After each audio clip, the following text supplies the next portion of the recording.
Joining me now is our political panel for the day, Politico, Playbook co-author, NBC News political contributor Eugene Daniels, former New York Congressman Joe Crowley, and Republican strategist Sarah Chamberlain. We were just discussing, it's astonishing. A week ago, Joe Biden was the grown-up, the above-the-fray guy. The House Republicans were the gang that couldn't shoot straight, and you're like, boy, I've seen this movie before. We know how this ends. And literally within a week, all this happens. Biden looks weak. The Republican investigations get to start on something that's in front of them rather than on something that might look conspiratorial, like Fauci. Legitimizes them.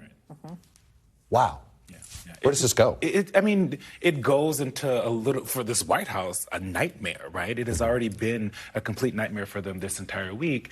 And I think part of it is because they have not been able to explain easily why they didn't in November or December say something about this. And then when reporters came to them on Monday, and on Tuesday, they didn't really have a good answer as to why, like, are there other documents? Is it possible? Well, and then on Wednesday we found out there were other documents. There are other documents. That was the and then another one. It felt like a drip.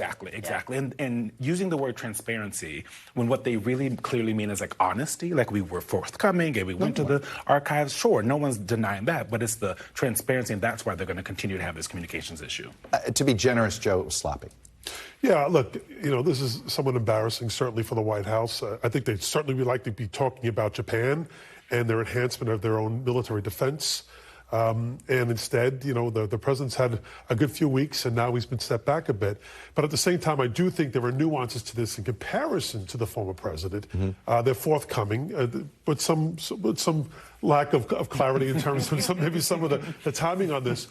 But clearly, the attempt here is not to withhold information back. What led to the raid of the former president was his unwillingness to cooperate with the Justice Department. So I do think that this is a tough week, but at the same time, I do see really strong differences in both cases. I think on the merits, there are. It's sort of, like I said, there's two car wrecks.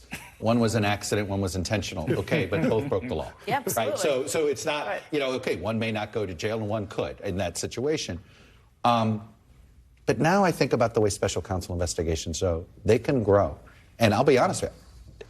If you told me in 3 weeks the Hunter Biden investigation is now wrapped up is now been folded into the special counsel, it wouldn't be a surprise. Look what he did with the January 6th investigation of Trump. He put that into that.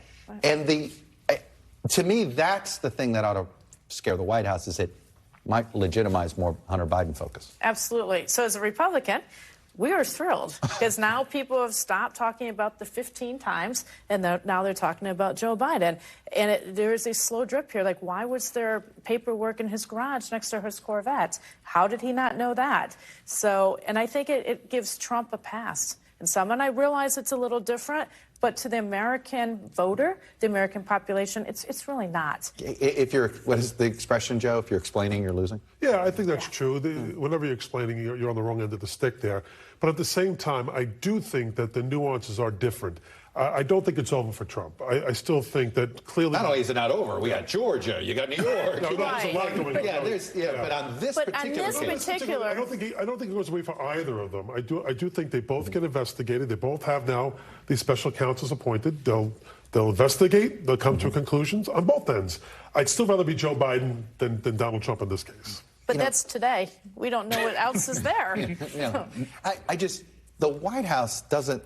It's amazing how much this has upended them. They just seemed beyond flat-footed on this one. Oh, and one of the issues is once this White House, and even when they're a campaign, when they decide a kind of communication strategy, they stick with it. And so you're not going to see, very stubborn sometimes. And so you're not going to see, we're probably not going to see like a big change. The thing that we're hearing now is, go talk to the Department of Justice. You can call our general counsel, and that's who don't talk to me up here, talking in front of the American people. And I think that is going to make these stories not go away. They're not going to go away for a long time. And if anything does get worse, if the special counsel finds anything else. But can I just add one point to this, though? Yeah. The Republicans have been silent when it comes to Donald Trump and the exposure of the documents at Mar-a-Lago.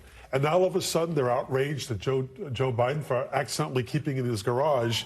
No ill intent there. It almost legitimizes what's been going on in terms of the original investigation. They're going to legitimize this up. You can't go after Joe Biden without also, at the same time, go after Trump for what he did. Squaring that circle, Sarah, is an issue. It is. It's a huge issue. It's absolutely, and I'd rather be us than you guys, frankly.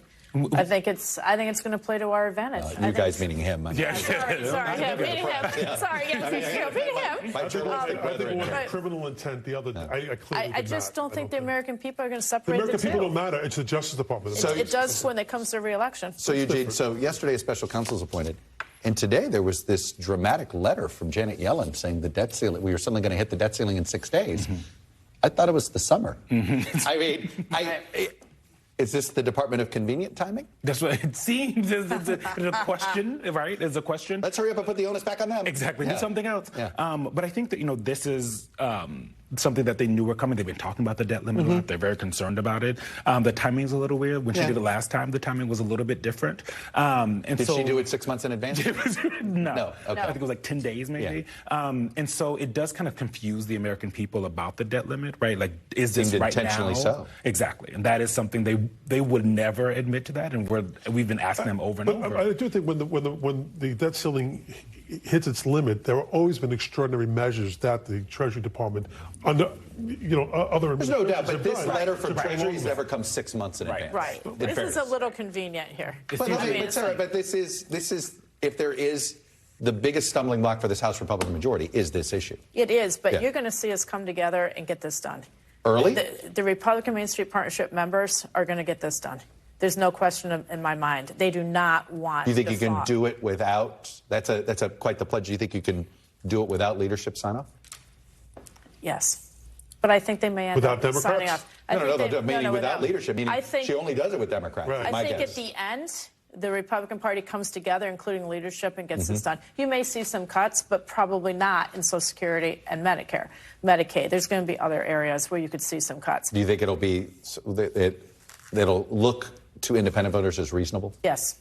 I think it will. That's the point. And our members of the Republican Main Street Partnership, we have to get this done. We cannot afford to default.